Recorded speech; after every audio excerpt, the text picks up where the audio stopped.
After an Austrian boy spotted movement in a river, he made a discovery beyond his wildest dreams. Peering down into the running river, there are many things we'd expect to see, from rocks to fish to plant life. But a boy in Austria looked into the Danube and saw something moving through the water that was completely stunning.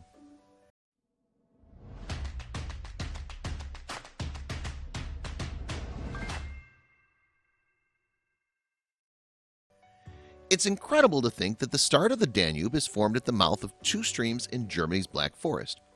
From there, it grows into the European Union's longest river and the second longest on the continent. The Danube snakes its way through 10 European countries: Austria, Bulgaria, Croatia, Germany, Hungary, Moldova, Romania, Serbia, Slovakia, and Ukraine. Its path cuts through 4 countries' capitals too: Belgrade, Bratislava, Budapest, and Vienna. It was its situation on the water that brought the Celts to what would become Vienna in 500 BC. Since then, the city's been inhabited continuously as part of the Babenberg dynasty, the Habsburg dynasty, the Holy Roman Empire, and the Austro-Hungarian Empire. It wasn't until the end of World War I that Vienna became the capital city of the First Republic of Austria. Today, the city is well known for its ties to the arts, especially classical music. The likes of Beethoven and Mozart have made music in Vienna. But the Austrian capital on the Danube set an entirely different scene in December 2015. It was then that a boy just so happened to notice something floating through Vienna's river, something too good to be true. The flickers of red and green were moving through a section of the Danube over a weekend that December. The boy must have moved closer, squinting perhaps, to confirm what he was seeing there in the water. He had indeed clearly seen €500 and €100 notes drifting through Vienna's stretch of the Danube.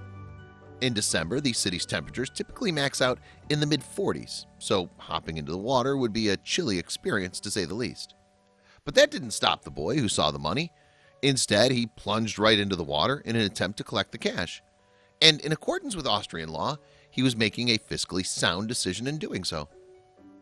When money's found in Austria, the person who turns it into authorities is entitled to 5 to 10% of the total amount. The owner then has a year to claim their funds.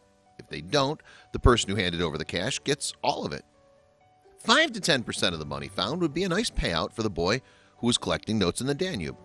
It turned out that there was €100,000, or roughly 115,000 American dollars, drifting through the water. There was a problem though. Bystanders had witnessed the young boy jumping into the river.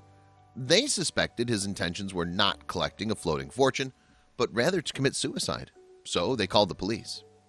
By the time the police arrived, the boy had begun gathering the cash. Firefighters stepped in to finish the task, fishing the rest of the soggy euros from the Danube.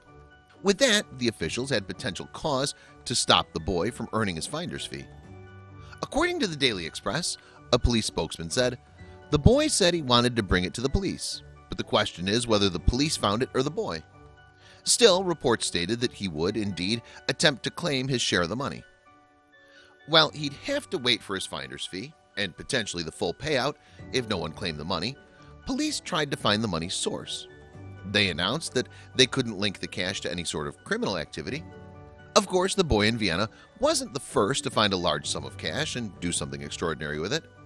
Robbie Robinson, who owned his own pest control business in Florida, happened to pound a bank sack in the middle of a busy street in February of 2018. He opened it to find a stack of cash inside. There was also a receipt from the bank from which the money had been withdrawn. And that was enough to inspire Robinson's next move. He took the bag, hopped in his car, and drove off to the bank address listed on the receipt. He told USA Today, "I said, hey, I found this bank bag. It belongs to somebody and there's a receipt in there." Robinson added that the teller was elated somebody would do this. Robinson didn't earn a finder's fee, but he did snap a picture of the bag, which he posted to Facebook, along with the bag's location to help its owner find their lost money. Commenters lauded his actions, but one in particular was especially touched by Robinson's actions, and for good reason. Robbie Lewis commented that he was the person who had lost the bank sack full of cash. Lewis commented, "I was a wreck over this," and he continued, "I thank you, Robbie, for your actions. I really do appreciate it." But Robinson wouldn't accept much praise for his good deed. I was just doing something we all should do, he told USA Today.